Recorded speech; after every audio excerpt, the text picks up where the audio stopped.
Hello again. Well, we're able to cross live now to Lockerbie to join our reporter Chris Mann, who will be talking to two of the doctors who are helping there with the rescue operation. Well, things are so hectic here in the control centre. We lost these two gentlemen earlier on, but they're now with us, I'm happy to say. Two of the doctors involved here, Dennis Edwards and Tony Redmond. You were flown up by helicopter, I understand, from Manchester last night. Yeah, that's correct. What did you find? When we first arrived in the town, there were lots of emergency services already here working very, very hard, and also lots of other medical teams also working very hard. Was there much you could do for the people you found here? No, very little. We spent most of the night, in fact, up on the moors and the hillsides with rescue teams, looking for possible survivors, but not really having much success. You obviously saw quite a lot of the wreckage. What was it like?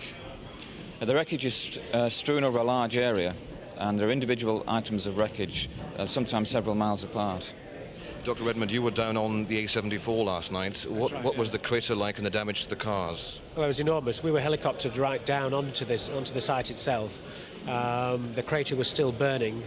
There were 2 cars burned out, and there was wreckage both from the aircraft and from the buildings just as far as you could see. You couldn't drive along it. The police couldn't get a vehicle along it, and that's why we were helicoptered down to it. Now, you gentlemen are no strangers to disasters, because last week you were both in Russia at the earthquake there in Armenia. How does this compare? Well, clearly, I mean, it's different in scale, but it's still human suffering. It's still a terrible tragedy. And what about the trauma that must affect the people who have survived and seen what happened in the town here? We haven't actually met any of the survivors because we've been out in the hills, but undoubtedly they will be heavily traumatised by what's happened. Gentlemen, thank you very much for talking to me. After the 8 o'clock news, we'll be talking live to the Chief Constable here, John Boyd. So join us then. For the moment, it's Chris Mann, back to the studio in London. Right, we're coming up to news time. Just a quick word about the small market town of Lockerbie. It's a town of population of 3,000, and this is a town obviously in shock.